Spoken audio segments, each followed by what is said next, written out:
Alors on va partir faire des essais avec le 133 et je vais en profiter pour te faire une conduite commentée et on va tout de suite commencer par le démarrage parce que sur la plupart des véhicules quand tu commences à ouvrir la porte, tu as un bouton pour ouvrir la porte pour rentrer dans le véhicule et souvent il n'y a pas d'air parce que les véhicules ont l'habitude de perdre de l'air, donc une fois que la porte est déverrouillée, c'est juste de bien tirer dessus parce que il n'y a pas de pression d'air vu qu'il n'y a pas assez d'air dans les bouteilles.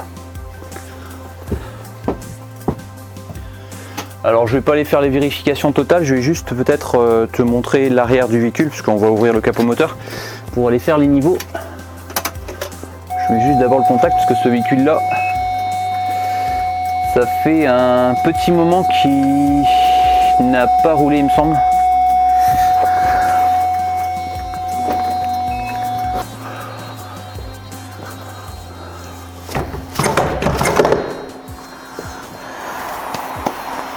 Alors ici on est au dépôt de Plounéo-Brigny-Grand-Plage.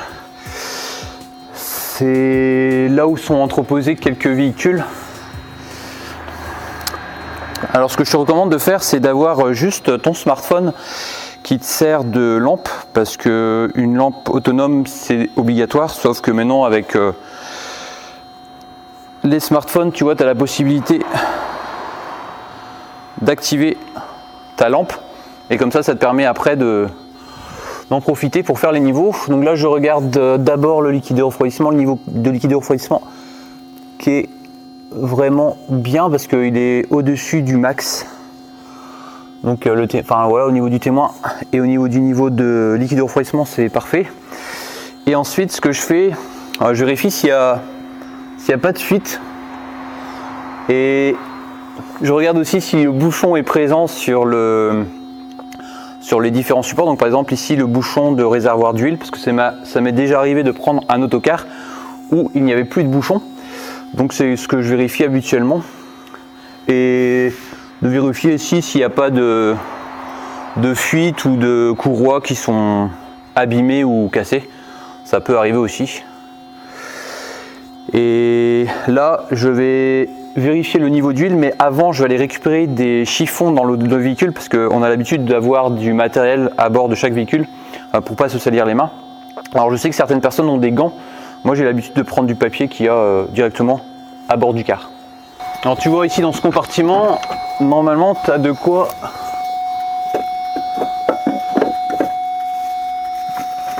normalement tu dois pouvoir avoir une sorte de papier sopalin pour essuyer tes mains, et j'en trouve pas, donc là il n'y en a plus. Mais par contre j'ai trouvé des gants en plastique, donc je vais me servir de ces gants là. Bon, visiblement il n'y en a qu'un, donc je vais utiliser ce gant là pour aller faire les niveaux. Hop.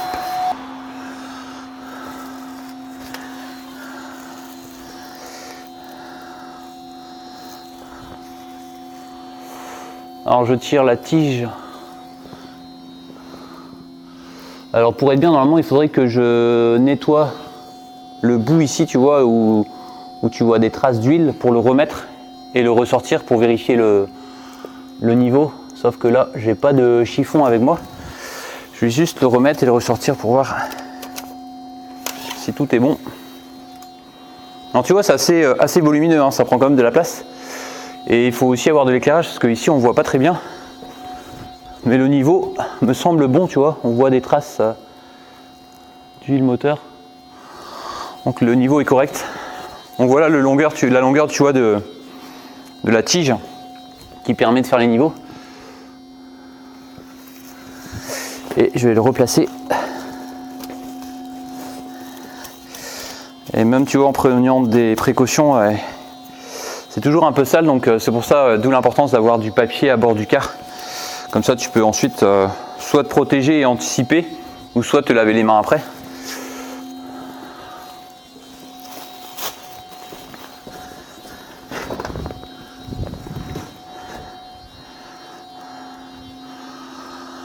Donc ici c'est le réservoir d'huile, on voit pas très bien parce qu'il n'y a pas trop d'éclairage.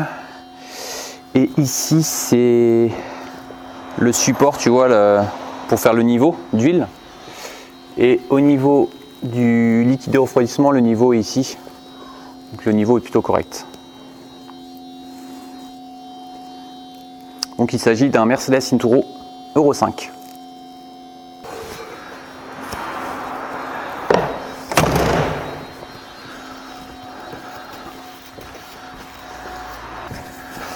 Alors là, ce que je fais, c'est que je laisse la caméra à l'arrière du véhicule. Je vais souffler dans l'éthylotest. Je vais lancer le moteur.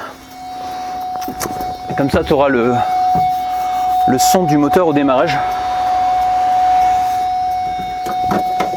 Alors là, je mets l'embout sur l'éthylotest et je souffle parce qu'il indique prêt pour test.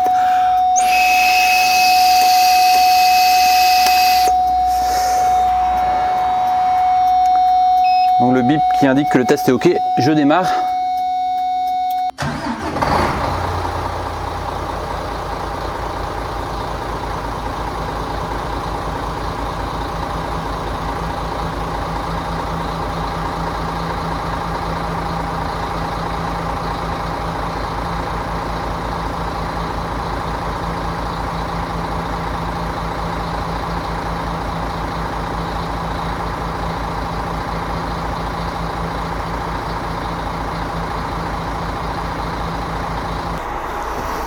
Alors là, ce que je fais, c'est que je mets ma carte conducteur donc dans le contrôlographe ou chronotachygraphe. Donc je fais attention de bien l'insérer dans le compartiment numéro 1 parce que c'est déjà arrivé que dans la précipitation, des conducteurs se trompent et le mettent dans le compartiment 2. Pour rappel, le compartiment 2, c'est seulement le conducteur qui est en double équipage, à savoir celui qui ne conduit pas. Et moi, donc comme je conduis et que je suis tout seul, je mets dans le compartiment 1, donc c'est le compartiment qui est le plus à gauche. Et toujours dans ce sens-là, c'est-à-dire d'avoir la puce côté haut, tu vois, la puce côté haut, donc en hauteur. Qu'elle soit bien visible, tu vois, la puce côté hauteur, et hop, tu la glisses dedans.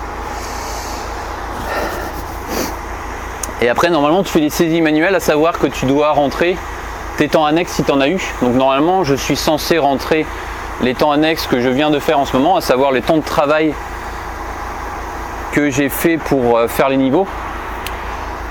Sauf que je vais pas le faire.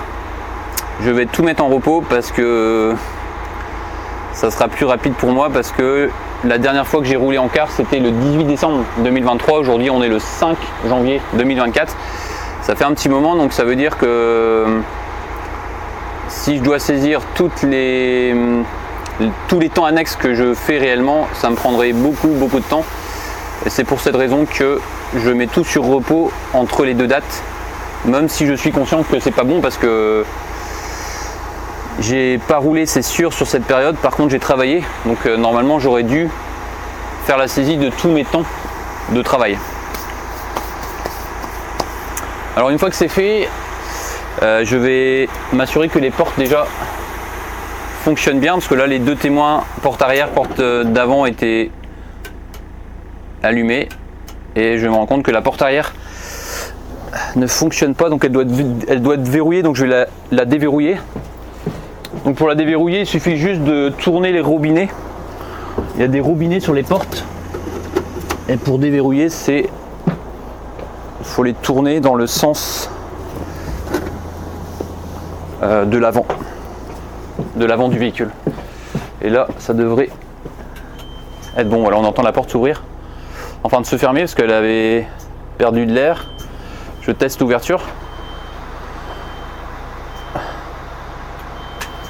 Alors là, je fais les essais uniquement au bouton, mais normalement, il aurait fallu que je fasse les essais directement avec les robinets de secours. Ce que je vais pas faire là parce que j'estime que c'est pas pertinent, parce que déjà je vais pas en commercial, là je vais juste aller faire des essais on va dire en HLP. Et puis ce que je vais faire, pour t'expliquer aussi ce que je vais faire, parce que je t'ai pas dit pour quelle raison j'allais faire des essais, on va pas très loin, on va au lieu d'Ikirurus, donc sur la commune dans laquelle nous sommes en ce moment, donc Plounéo-Brignon-Grand-Plage. Dans quelques temps, il y a des travaux qui vont être organisés, il y a une route qui va être barrée, juste si tu connais après Kirurus, quand tu prends la ligne 24 à un moment donné, après l'arrêt Kirurus, à la cabane en bois, tu tournes à gauche pour aller vers le camping. Et là, cette portion de route, une toute petite portion, va être barrée à la circulation. Et nous, les véhicules, ils arrivent de... Enfin, soit on prend la direction de route de Menhir pour aller à Place Saint-Pierre, soit on arrive de Place Saint-Pierre, on passe par route de Menhir pour arriver ensuite à Kirurus. Et ce que je vais essayer, c'est, une fois qu'on arrive à Kirurus, donc au niveau de l'arrêt de car, direction l'S9-1, on va tourner à droite, comme si on allait vers Place Saint-Pierre. Sauf qu'on va voir si on peut tourner à gauche, parce qu'il y a une route qui permet d'accéder ensuite à une autre à gauche, pour rejoindre ensuite la route de Menhir. Mais je ne suis pas sûr que ça puisse passer avec un autocar. En voiture, c'est sûr que oui. En autocar, je suis moins sûr, et c'est l'occasion de ces essais.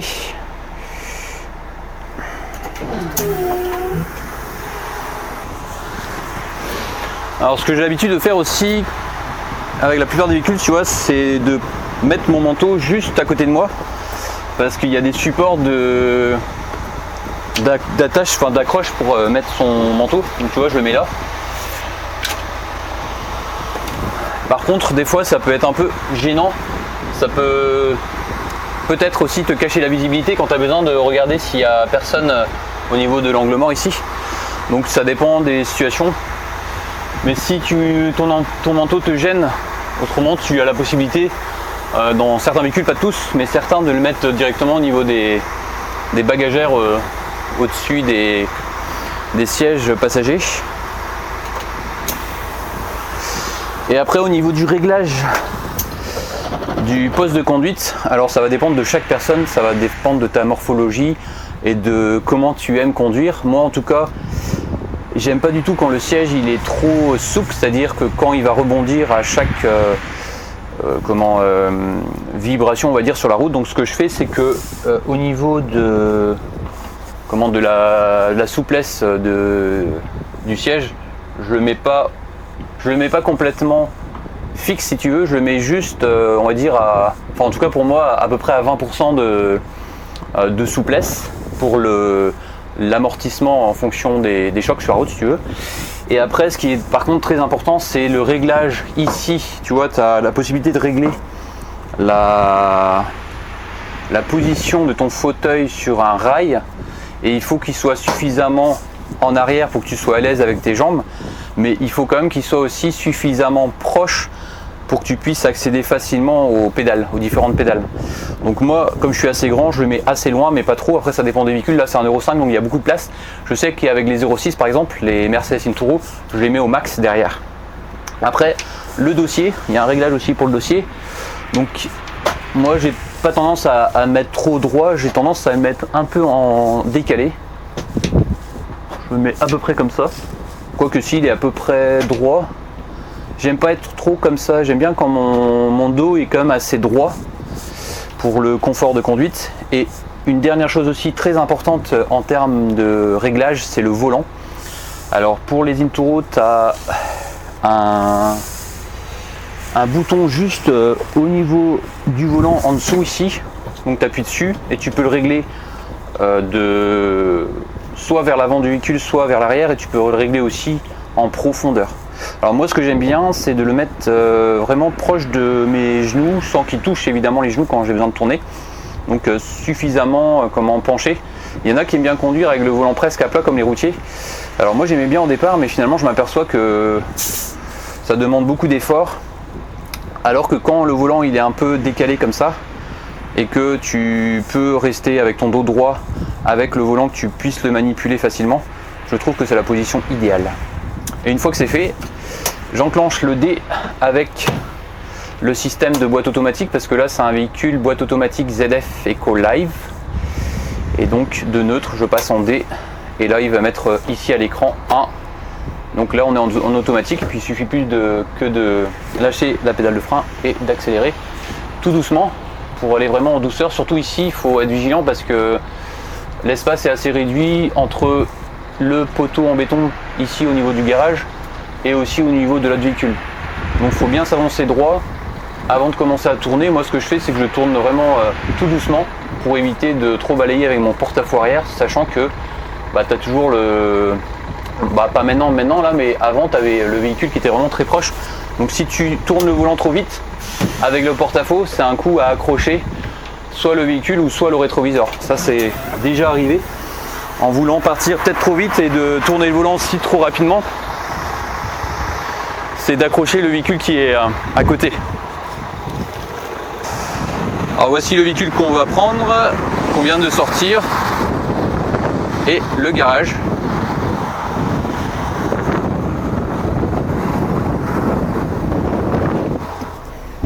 Et voici ma position de conduite, donc avec le volant légèrement incliné comme ça, le siège assez loin pour que je puisse toucher facilement les pédales, et ici le dossier, là il a l'air droit ou un peu décalé comme ça dépend, mais en tout cas pas trop comme ça. Moi, ça me convient pas quand le siège il est trop vers la route.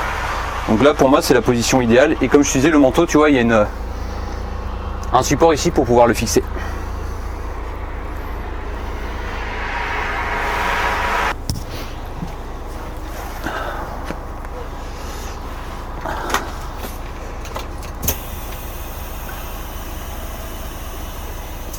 Alors là, l'idéal c'est que nous on tourne à gauche, parce que si on passe par là on va arriver de l'autre côté, ou à moins qu'on fasse d'abord laisser par là, parce que pour tourner à gauche il va falloir que je recule.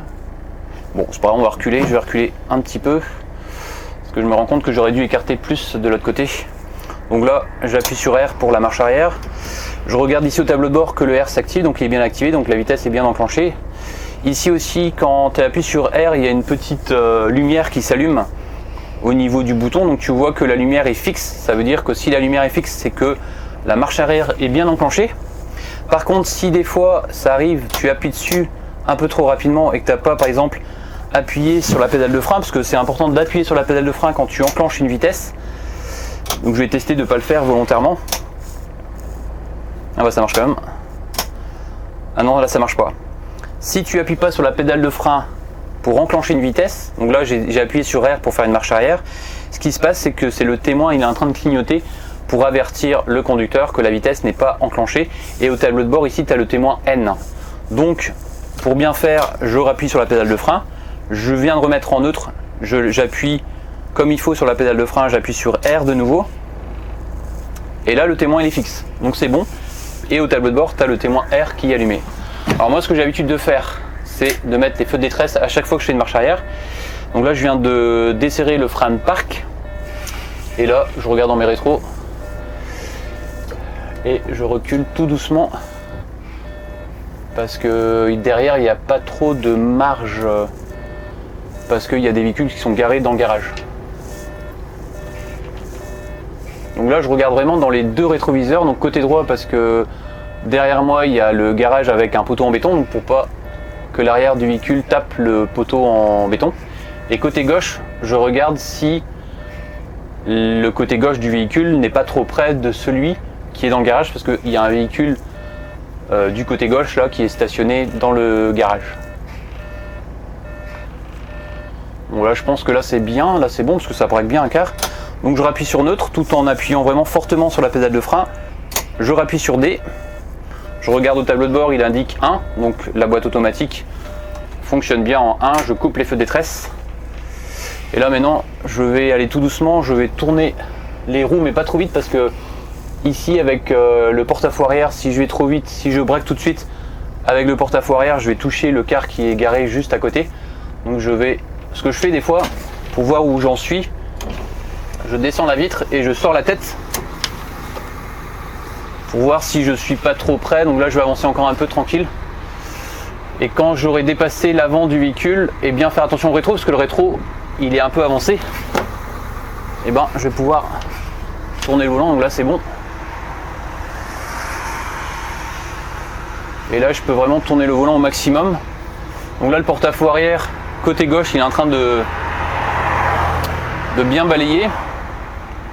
Alors pourquoi je pense que je vais faire en 2 fois, parce que quoique ça va peut-être être possible de faire en 1 fois.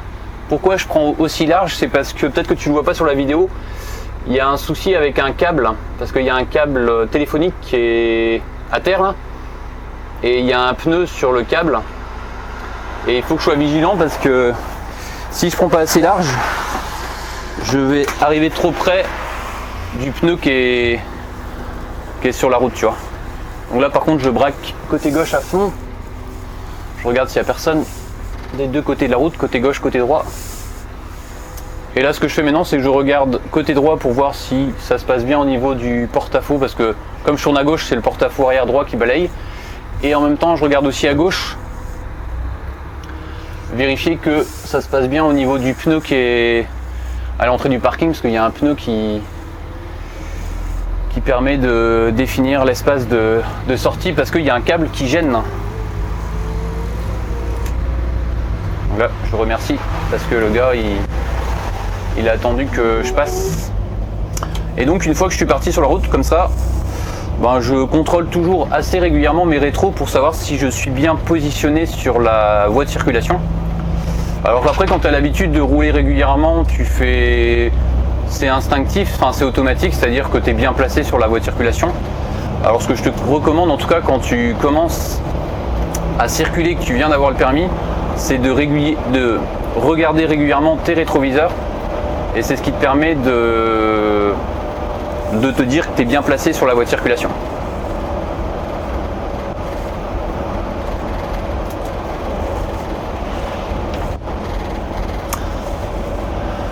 Alors là on arrive sur une zone à 70, donc ça va parce que là pour l'instant je n'ai pas pris trop de vitesse, on est à 60 km/h. Alors quand on arrive dans des zones comme ça où il n'y a pas trop de visibilité, on ne sait pas ce qu'il y a après.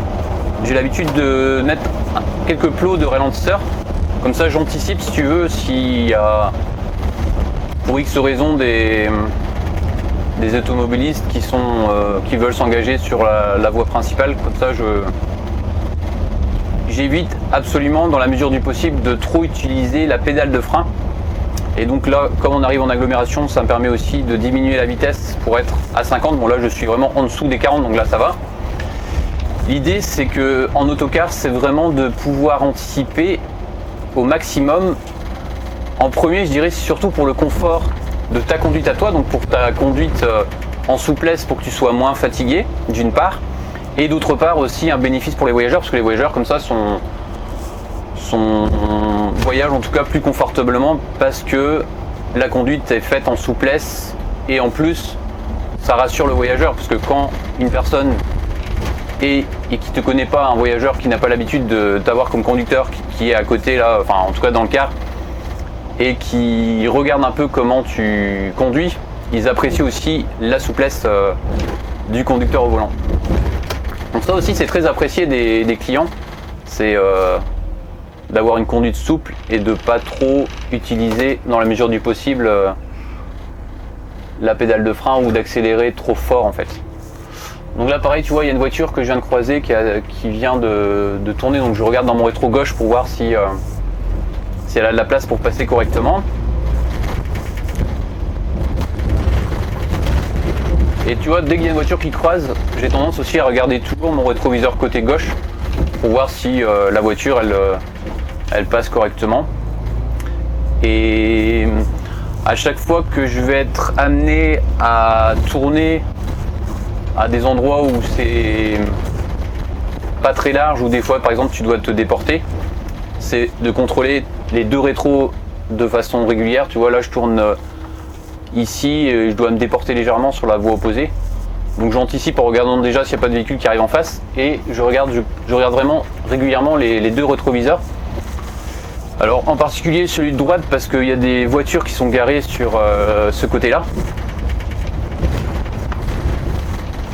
et ça me permet toujours, tu vois, quand je suis sur ce genre de voie, de contrôler l'espace entre mon véhicule, donc l'autocar, et les véhicules en stationnement.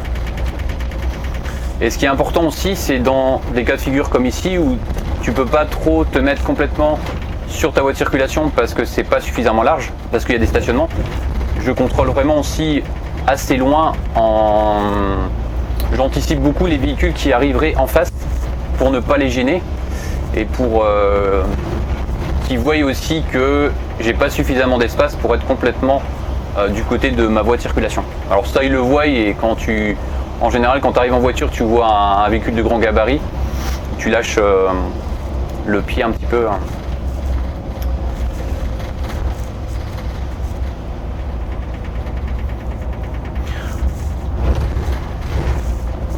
Donc là pareil, tu vois, il y a des endroits où c'est un peu plus serré que d'autres, comme ici. Donc là je contrôle vraiment au niveau visuel, je vais vraiment chercher loin. Tu vois, là il y a une voiture qui arrive, je vais ralentir parce que je sais que ça va pas passer. Et si j'essaye de passer, tu vois, si j'avais continué à avoir le même rythme en termes de vitesse, j'aurais dû vraiment serrer. Je serais monté sur le trottoir. Et si j'avais été trop vite, j'aurais même peut-être accroché parce que l'espace est pas très large une fois que tu arrives là. Donc là pareil, tu vois, il y a un piéton. Donc là j'anticipe, je regarde mon rétroviseur gauche, je mets le clignotant pour montrer mon attention de dévier un peu côté gauche de ma trajectoire. Et après, une fois que le piéton, je l'ai dépassé, je regarde toujours dans mon rétro droit voir si je vois toujours le piéton. Et ensuite, une fois qu'il est loin du car, je me dis que c'est bon.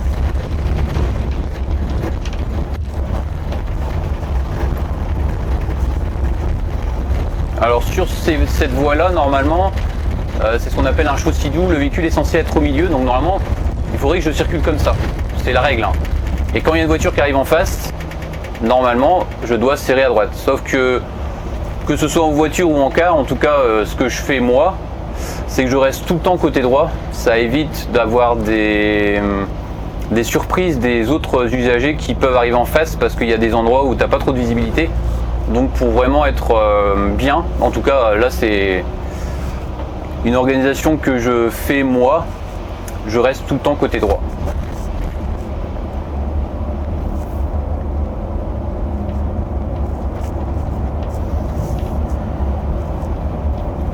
Alors là on est sur une voie qui est limitée à 50, donc ce que je fais aussi, je vérifie de temps en temps la vitesse à laquelle je suis, parce que là j'étais à peut-être 52 km/h, 53. Donc j'essaye de faire attention à ma vitesse et je continue à contrôler régulièrement mes rétroviseurs pour voir si je suis bien placé sur la voie de circulation.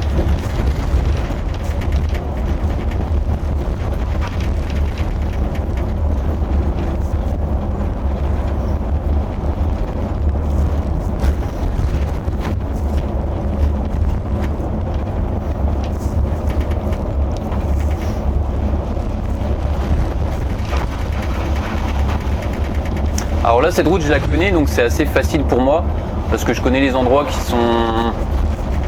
où il faut être plus vigilant que d'autres, donc c'est assez facile pour moi. Ça sera complètement différent si c'était une route que je connaissais pas, je serais quand même plus vigilant. Donc ce qui est important aussi, c'est de garder à l'esprit que même si tu connais la route, il faut rester vraiment attentif parce que quand tu connais trop bien la route, c'est ce que ressort d'ailleurs des études, c'est que les accidents les plus importants sont des accidents réalisés à proximité du domicile. Donc là tu vois, il y a un endroit qui est assez juste parce qu'il faut se déporter pareil sur la voie opposée. Donc je regarde déjà s'il n'y a pas de véhicule qui arrive en face et après je contrôle mes rétroviseurs, voir si le véhicule passe bien. Et après je reprends la vitesse parce que là je roule pas suffisamment vite. Donc là on est limité à 50, donc je peux aller jusqu'à la vitesse maximum. Et là sur ce genre de route, je vais vraiment regarder loin. Je vais essayer d'avoir mes yeux qui aillent chercher loin s'il y a par exemple des voitures qui arrivent en face pour anticiper un peu.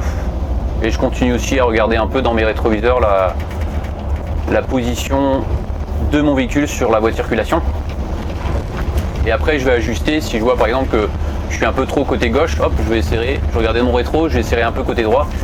Par contre quand tu serres côté droit, ce que je te recommande aussi, c'est de faire attention à l'environnement. Parce que même si au niveau des enrobés tu peux être bien, des fois il y a des panneaux, il y a des arbres qui peuvent par exemple casser les rétroviseurs, comme ici tu vois il y a un peu de végétation. Donc même si tu essayes d'être bien serré à droite, fais attention tout de même à ne pas trop serrer en fonction de ce qu'il y a, que ce soit des panneaux, des de la végétation, des arbres, etc. etc. Alors voilà, je vais juste mettre en feu de détresse, je vais m'arrêter là.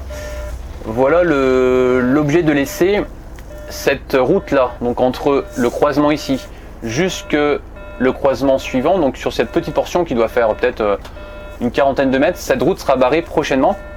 L'idée c'est qu'on teste, après c'est un test, de savoir si le véhicule peut ici à l'intersection tourner à gauche pour repartir vers rue de Menhir. Et si c'est pas possible, il y a une solution qui est assez simple, c'est de continuer toujours tout droit, parce que quand on continue toujours tout droit, on arrive à la place Saint-Pierre, sauf que l'arrêt, on devra le décaler. Donc c'est pour ça que je suis venu ici avec un car faire un essai. Donc là, je vais aller tout droit, donc pareil, je contrôle dans mes rétroviseurs avant de mettre le clignotant, tu vois. J'ai regardé mes rétroviseurs avant d'activer le clignotant côté gauche. Et là maintenant, pareil, je regarde dans mes rétroviseurs les deux, je mets mon clignotant côté gauche et je vais voir ici si ça passe. Donc je contrôle vraiment devant d'abord parce qu'il y a des voitures qui peuvent arriver d'en face, qui peuvent même arriver assez vite parce que la visibilité est assez réduite juste quand on tourne. Et là je tourne et quand je tourne pareil à gauche, c'est vraiment le porte-à-faux droit qui balaye, donc il faut vraiment être vigilant. Et en même temps, tu vois, je regarde dans mon rétroviseur gauche si la giration se fait bien. Donc là, tu vois, la giration se fait plutôt bien. Donc c'est plutôt concluant.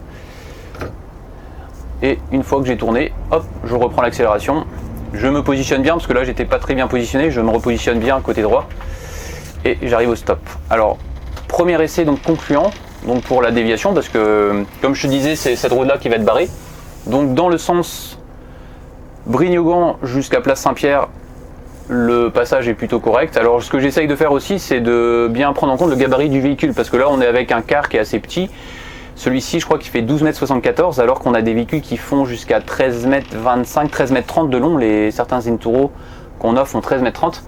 Et je me rends compte aussi qu'il y a un petit peu de marge, donc même si c'est un véhicule plus grand, ça va être bon en termes de gabarit pour pouvoir tourner. Donc là ce qu'on va faire maintenant, parce que là je vais pas faire de manœuvre ici, on va aller jusqu'à... Donc là je vais tourner à droite, on va aller jusqu'à la place Saint-Pierre ou peut-être rue de Menhir. On va peut-être pouvoir faire demi-tour sur le parking, on va tester.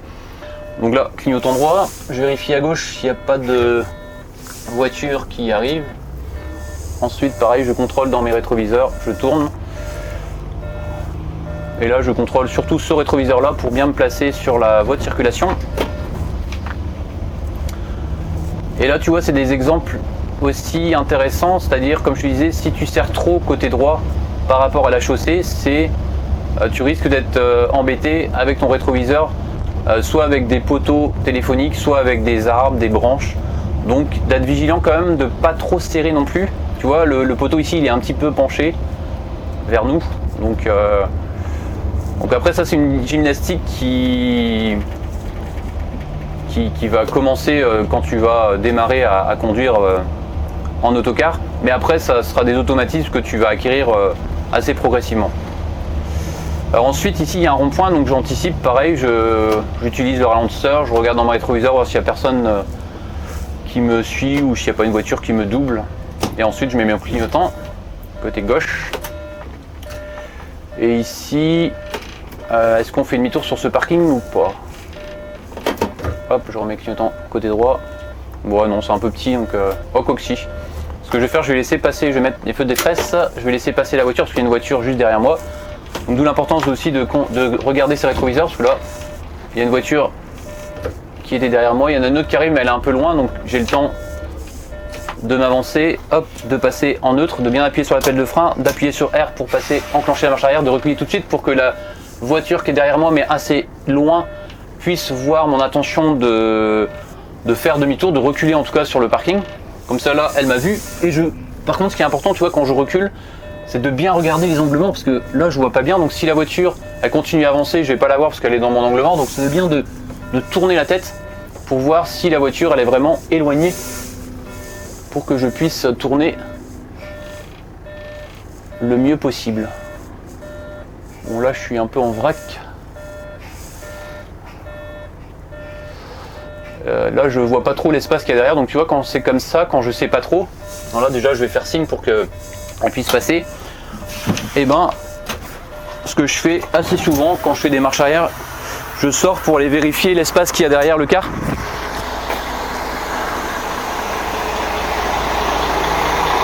Donc là il y a un peu d'espace parce que il y a au moins 5 mètres. Je peux reculer encore facile 5 mètres. Mais ça prend pas beaucoup de temps, tu vois, de descendre pour aller vérifier et pour être sûr de ne pas accrocher, plutôt que d'essayer de reculer, de se dire bon je sais pas mais on va tester, et puis au final d'accrocher, tu vois. Donc ça prend pas beaucoup de temps. Et comme ça au moins tu es plus serein aussi quand tu recules, parce que des fois ça peut arriver que tu recules, tu vois pas bien, et que tu dis bon je continue à reculer, je sais pas trop mais on va tester. Et puis tu peux très bien avoir des personnes que tu n'as pas vues qui sont derrière le car, des vélos, ou tout simplement des fois ça peut être au niveau du sol, il y aura peut-être des supports en plastique ou des supports en béton qui vont pas te permettre de reculer jusqu'à là où tu voulais aller, parce que tu risques d'accrocher ce support. Donc tout ça, c'est important de descendre, d'aller vérifier sur place, enfin d'aller vérifier directement derrière le car pour être un peu plus tranquille. Alors là tu vois pareil, je sais pas trop où j'en suis. Donc deuxième solution aussi, plutôt que de sortir dehors, c'est de rester dans le car, ça je fais aussi. Bon là il pleuvait pas, donc c'est pour ça que j'ai été dehors. Donc là je fais la deuxième solution où je vais à l'arrière du véhicule, je regarde s'il y a encore de l'espace, et ouais il en reste encore, il reste un petit peu d'espace. Donc je peux encore reculer sur à peu près 2 mètres. Hop. Voilà pareil, j'appuie, j'enfonce la pédale de frein. J'appuie sur le bouton R pour enclencher la marche arrière, je lâche le frein de parc, enfin je déverrouille le frein de parc, je lâche la pédale de frein et tu vois, j'ai même pas besoin d'accélérer, parce que quand je lâche la pédale de frein, tu vois, le véhicule il recule tout seul. Donc c'est pour ça qu'il faut être vigilant aussi quand tu enclenches une vitesse et que tu lâches la pédale de frein, le véhicule, t'as pas besoin d'accélérer pour qu'il avance. En tout cas, ça dépend des types de véhicules, mais celui-là c'est le cas. Donc là je pense que je suis bien, donc j'appuie bien sur la pédale de frein, j'appuie sur N pour le mettre en neutre. Tableau de bord il est en N, j'appuie sur D, et en D je suis en 1. Donc je désactive les feux de détresse, je regarde dans mes rétroviseurs s'il n'y a personne aux alentours, je mets mon clignotant à gauche, et comme je tourne à gauche, ce que je fais aussi c'est que je regarde vraiment s'il n'y a personne dans mon angle mort ici. Donc je bouge la tête, je vérifie à droite s'il n'y a pas de véhicule qui arrive. Et après je tourne le volant, et comme je tourne à gauche, tu vois, et ben je regarde au niveau du porte-à-faux côté droit qui balaye si je gêne personne, si ça tourne bien, s'il y a de l'espace, et hop, je reprends l'accélération.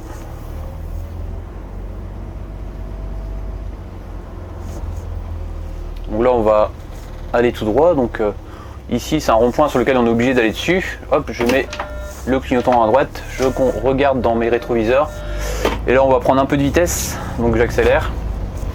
Et là pareil, je me positionne bien comme il faut sur la voie de circulation, et je regarde vraiment bien mon rétroviseur côté droit pour savoir si je suis pas trop proche de la partie piétonne et si je suis pas non plus trop éloigné. Et j'anticipe vraiment aussi l'arrivée des véhicules qui peuvent arriver en face, tu vois, parce qu'il n'y a pas trop de visibilité. Et je fais attention de ne pas aller non plus trop vite pour pas surprendre des automobilistes qui peuvent arriver en face. Et après tu vois que le ralentisseur, je joue vraiment beaucoup avec pour éviter d'appuyer sur la pédale de frein, pour économiser les plaquettes de frein. Donc là je sais que je vais tourner à gauche, tu vois, j'appuie pas sur les pédales de frein, je utilise le ralentisseur au maximum, je mets le clignotant, je regarde dans mes rétroviseurs et hop je tourne.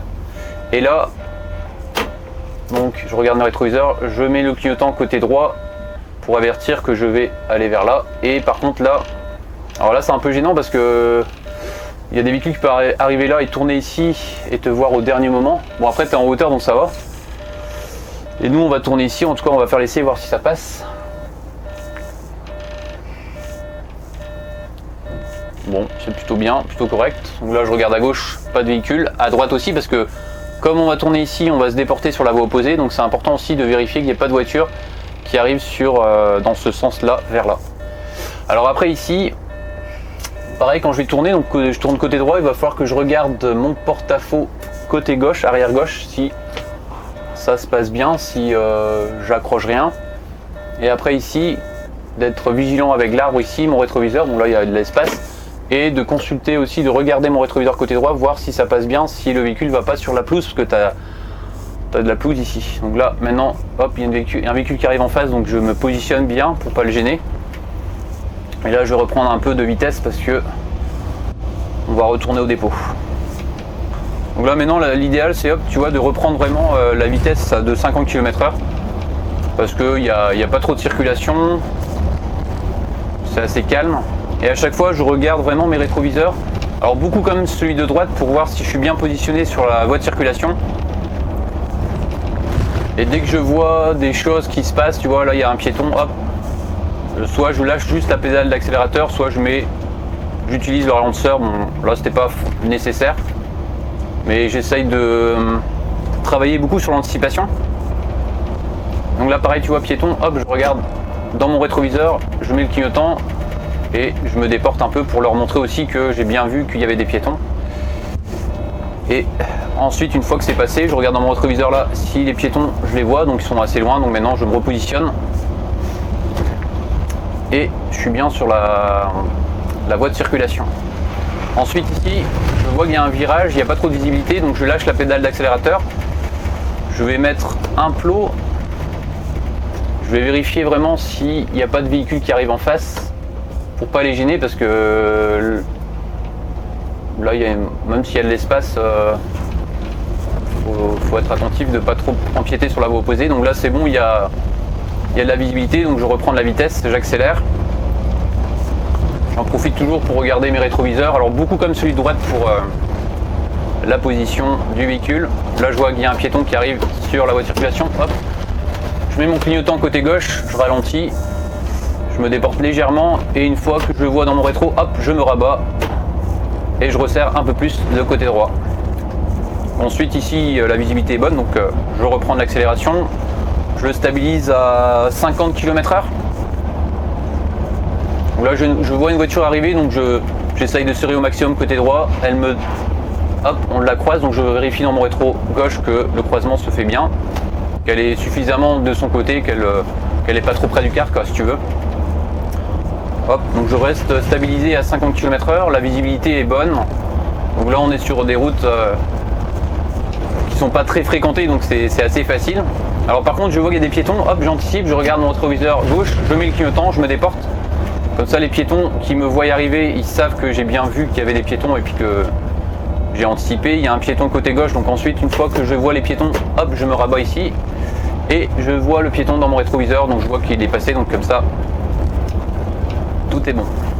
Donc là, c'est calme, je reprends la vitesse, je stabilise à 50 km/h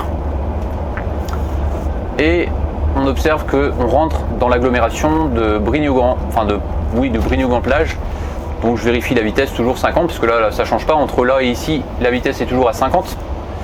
Je vais vraiment porter mon regard assez loin pour anticiper, je regarde s'il n'y a pas de véhicule, je mets un plot de ralentisseur pour faire ralentir un peu, parce que avec l'inertie du véhicule ça prend un peu de vitesse.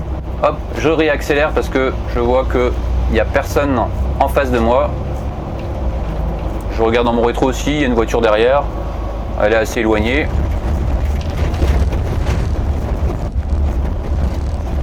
Alors tu vois là par contre, dès qu'il y a des zones où il y a moins de visibilité, je vais porter mon regard vraiment le plus loin possible. Et l'avantage en autocar, c'est qu'on est placé haut, donc ça te permet de voir encore mieux que si tu étais en voiture, vu que tu es en hauteur.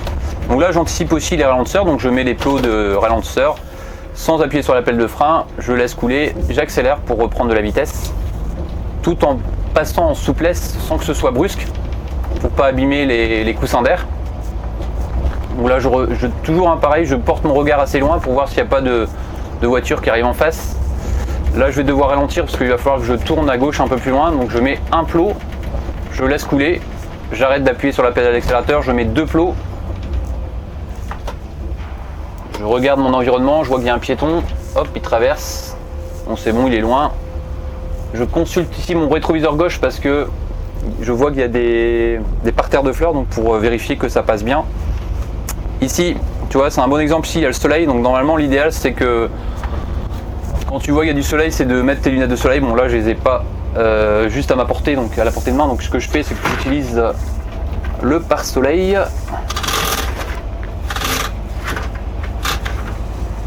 Hop, tu vois, là il y a une voiture qui me double.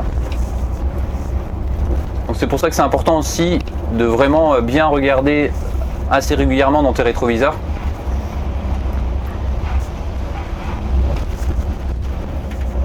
Et là je vais vraiment regarder, chercher loin. Tu vois, là la voiture qui est en face, elle est assez loin, donc là je peux me mettre au milieu de la voie de circulation parce que sinon ça passe pas avec le stationnement. Je me rabats, je consulte, je regarde mon rétroviseur droit, voir si je suis bien placé sur la voie de circulation.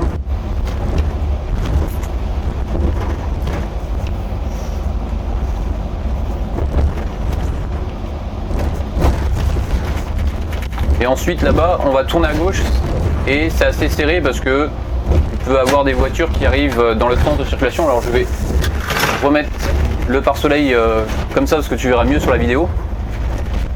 Donc là tu vois, j'anticipe, je regarde ici, il y a des sorties de parking. Donc ici priorité à droite, donc je vérifie, je regarde toujours dans mes rétroviseurs. Il y a une voiture qui arrive en face, je ralentis pour qu'elle puisse passer, je consulte le rétroviseur côté gauche parce que pour voir la voiture en visu quand je la croise. Et là pareil, je porte mon regard vraiment loin pour un peu analyser la situation. Il y a une voiture qui arrive mais qui est assez loin. J'utilise mon ralentisseur pour pas toujours appuyer sur la pédale de frein avant d'arriver sur le ralentisseur. Hop, je passe le ralentisseur, je touche à aucune pédale là. Hop, et je réaccélère une fois que la première roue est passée. C'est-à-dire que une fois que mon premier essieu est passé sur le ralentisseur, je vais reprendre de la vitesse, j'accélère. Alors là j'utilise le ralentisseur pour m'arrêter au stop. Ensuite j'appuie sur la pédale de frein parce que là il n'y a pas le choix. Je ne vais pas pouvoir arrêter le véhicule complètement avec les plots de Telma, donc c'est pour ça que des fois il faut utiliser la pédale de frein. Donc une fois que je suis au stop, pareil, je regarde un peu ce qui se passe. Personne à droite, personne ici dans mon angle mort, donc j'accélère.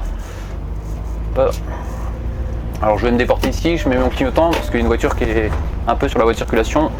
Je vois qu'une voiture arrive en face, je regarde mes rétroviseurs et je prends un peu de vitesse parce que là je vois que la voie est libre. Il y a une voiture qui arrive que je croise, je regarde mon rétroviseur parce qu'il y a une voiture que je viens de croiser. Je regarde ensuite le rétroviseur droit, voir si je suis bien positionné. Je fais attention à tout ce qui est arbre pour pas que si je serre trop, mon rétroviseur droit cogne contre les arbres. Donc je suis vigilant aussi.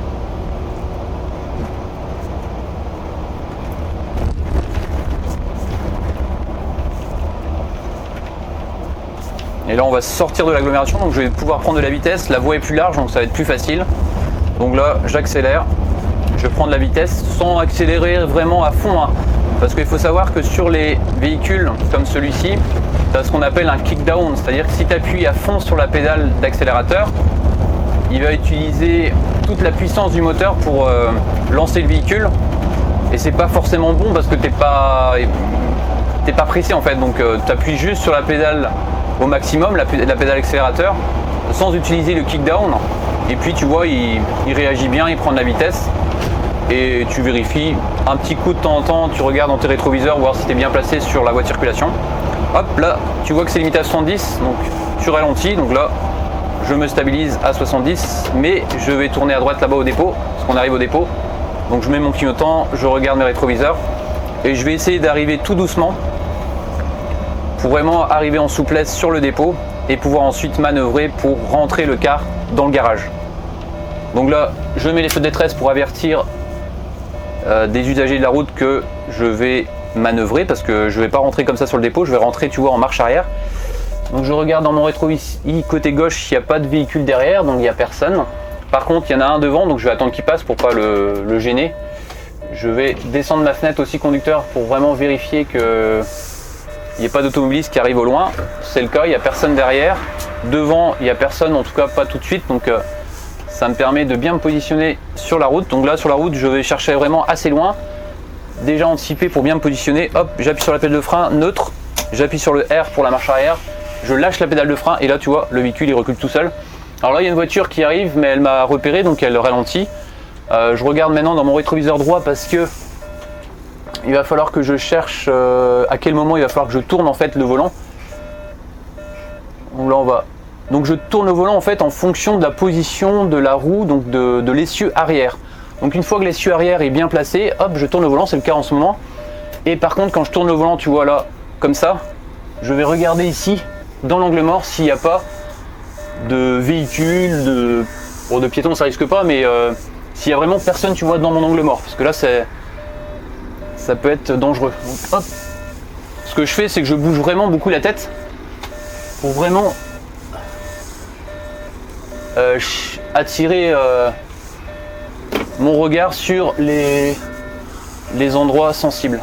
Donc là c'est bon parce que je remercie parce que ils ont quand même un peu attendu et là je vais aller tout droit pour bien me placer. Je remercie aussi les usagers de ce côté là. Donc là maintenant ils peuvent là je bouge plus du tout la voie de circulation parce que elle est libérée, les automobilistes maintenant peuvent circuler. Et ce que je vais faire maintenant, parce que là pareil on arrive sur une autre manœuvre un peu sensible, c'est que je vais devoir stationner le véhicule entre un man qui est stationné complètement là de mon côté gauche et un poteau en béton, donc le poteau en béton qui supporte le hangar. Et là pareil c'est toujours des risques d'accrocher. Donc ce que je fais moi, c'est que je me positionne d'abord de façon droite pour reculer au maximum. Et une fois, toujours pareil que... Alors le mieux c'est que je vais descendre parce que tu vas mieux comprendre. Donc là je mets le frein de parc, je tire ma ceinture de sécurité, j'ouvre la porte avant et je t'explique ça à l'extérieur, ce sera plus clair. Alors voilà le fameux câble, c'est pour ça qu'il y a un pneu ici, tu vois. Alors...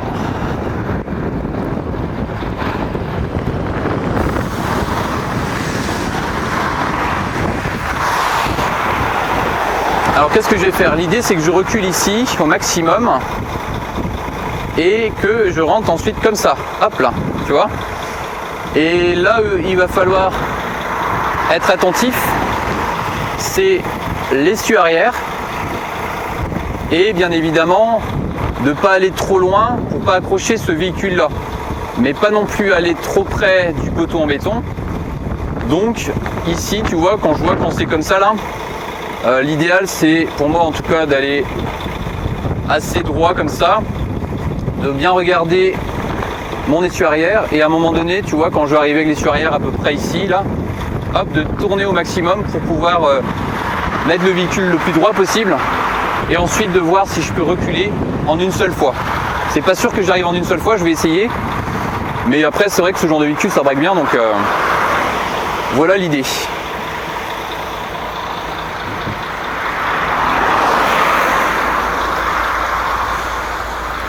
Donc on remonte à bord du 133.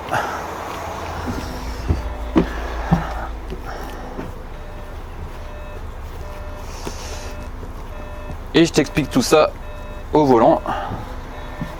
Donc je ferme la porte arrière. Alors la ceinture, dans des cas comme ça pour moi, c'est plus utile de ne pas la mettre parce que bon déjà ici on est sur un parking privé et puis en plus ça peut être gênant quand tu dois sortir ta tête, parce que là je vais sortir la tête du car. Donc là je mets pas la ceinture, j'appuie sur la pédale de frein, j'appuie sur R pour enclencher la marche arrière, je lâche le frein de parc et je lâche la pédale de frein et là le véhicule. Alors une fois que tu as mis le frein de parc, le véhicule quand tu lâches la pédale de frein il va pas partir tout de suite, donc j'appuie légèrement sur la pédale d'accélérateur, hop tu vois, et là il avance. Et là ce que je fais c'est que je vais tout doucement et je regarde ce que ça donne à l'extérieur au niveau de l'extrémité du car. Parce qu'il ne faut pas que je tourne trop tôt, mais il ne faut pas non plus que je tourne trop tard. Parce que si je tourne trop tard, je vais rentrer dans le car de derrière. Tu vois. Donc là, je commence déjà à tourner tranquillement. Je regarde vraiment la position de mon car par rapport à celui qui est garé, le man là-bas. Là. Et comme j'ai un doute, ce que je fais, hop, je remets en neutre. J'active le frein de parc et je vais aller voir à l'intérieur du car, voir si je suis pas trop près du car qui est garé côté gauche, donc au niveau rétroviseur. Donc je me rends compte finalement que je suis assez éloigné. Donc là je suis rassuré, j'appuie sur la pédale de frein, j'appuie sur R, je lâche le frein de parc et je repositionne mes roues parce que je me rends compte que j'ai encore un peu de marge.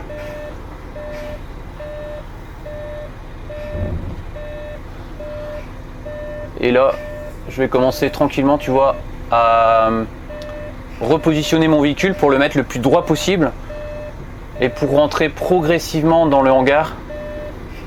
Et toujours pareil, sans faire de manœuvre brusque. C'est vraiment d'aller en douceur, d'aller tout doucement. Et quitte à se reprendre plusieurs fois, c'est pas gênant, hein,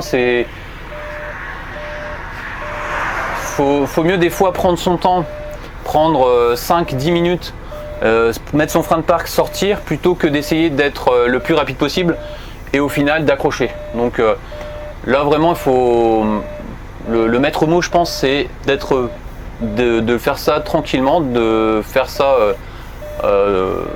vraiment en douceur et d'être patient.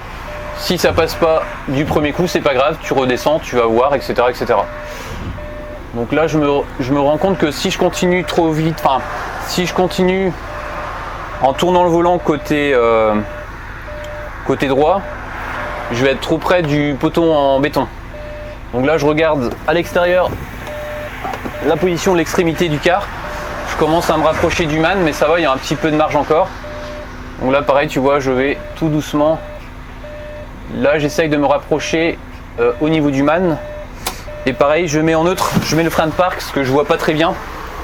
Les difficultés aussi qu'on a, c'est que il y a une différence entre la luminosité extérieure et la luminosité intérieure dans le bâtiment.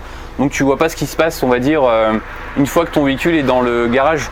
Donc c'est pour ça que je vais plusieurs fois aller voir directement à l'extrémité. Tu vois, là je suis au fond du car pour voir où j'en suis, si je suis pas trop près du man. Donc là je suis plutôt bien. Donc je vais continuer comme ça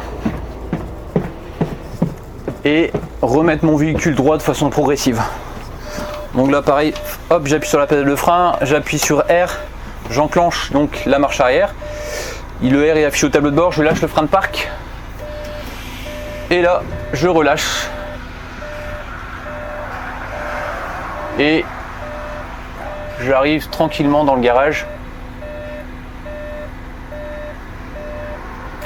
Tu vois là, pareil, je suis pas sûr de moi, je remets sur neutre, frein de parc. Et puis je vais aller voir encore parce que là, on arrive sur la zone assez sensible. Parce qu'on se rapproche de plus en plus du car qui est à notre gauche et aussi du poteau en béton côté droit. Donc il y a encore un petit peu de marge côté car.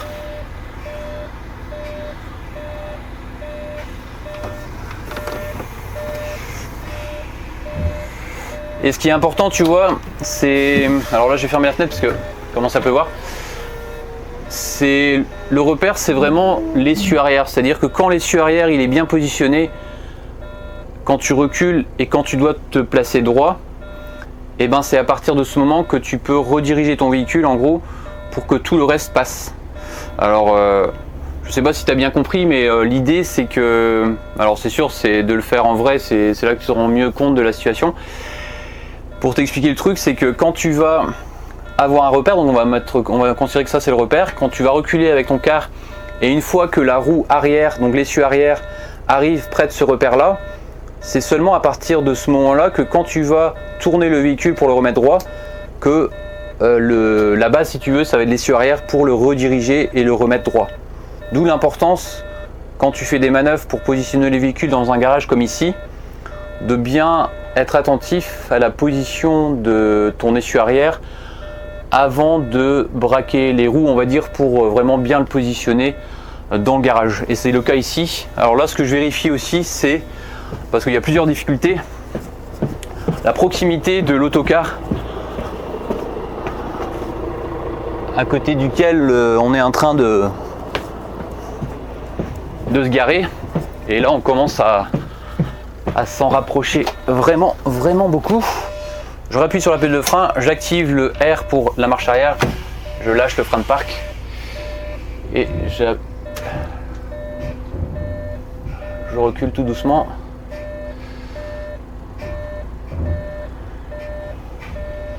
Et là, ce que je vais faire, parce que je vois pas bien avec ici aussi le mur en béton, donc je vais directement sortir pour voir où j'en suis. Donc là ici, ce côté-là, on est bien. Et ce côté-là, ben, on a encore un petit peu de marge. Ouais. On est peut-être à 1,50 m à peu près de l'autocar qui est à côté. Bon, on va y aller. Donc pareil, je ferme la porte avant, j'appuie sur la pédale de frein, j'appuie sur R, je désactive le frein de parc et je lâche.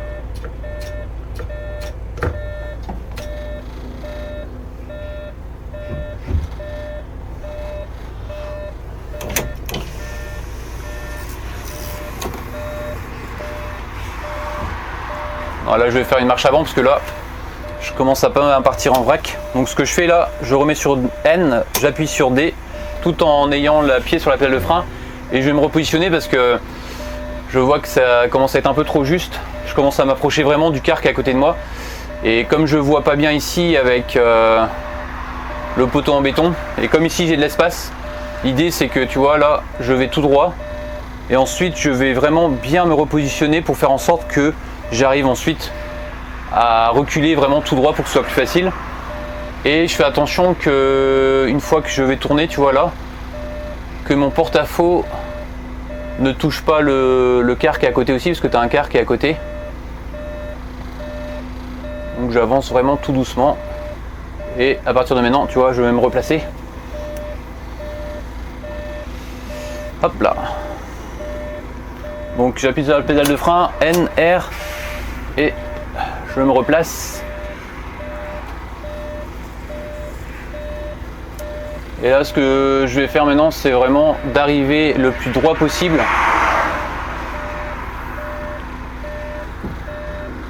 Donc là, je me positionne de façon la plus droite possible pour être en parallèle avec le véhicule qui est sur ma gauche. Donc tu vois, là, je suis bien.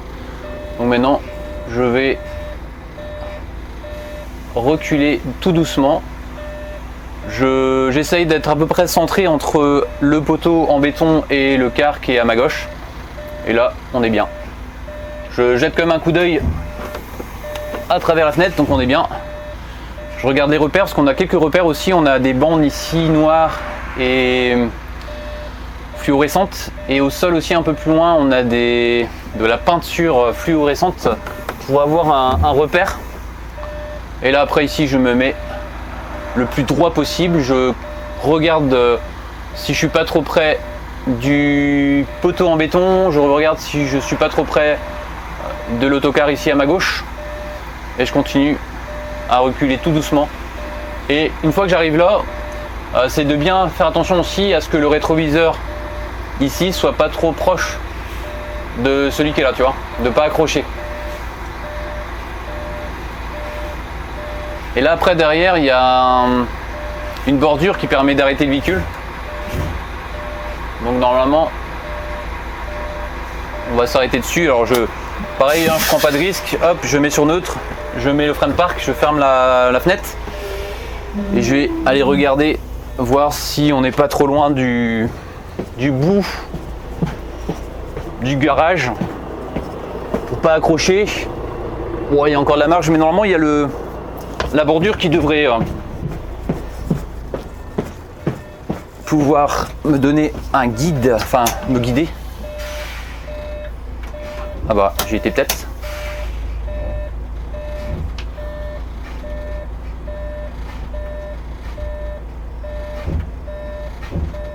Voilà, là je suis dessus. Donc là, je mets sur neutre, j'active le frein de parc, je coupe les feux de détresse et je coupe le moteur. Donc, on arrive à la fin de cet essai et c'était l'occasion de t'expliquer un peu, de faire une conduite commentée. Alors là, on était sur un secteur assez calme parce qu'on est en pleine campagne. L'idéal, ça serait de faire la même chose sur des parcours en centre-ville. Donc si l'occasion se présente, eh ben, je le ferai. Et puis, on s'arrête ici pour cette vidéo.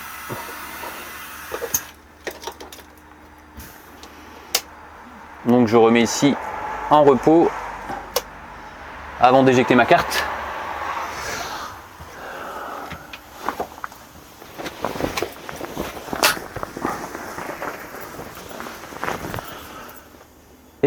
j'active le pays d'arrivée. Alors là, je l'active pas parce que peut-être que je vais. Je l'active pas parce que peut-être que je vais récupérer un autre car parce qu'aujourd'hui il y a peut-être d'autres transferts de car à faire. Donc je clôture pas ma journée. Et mince.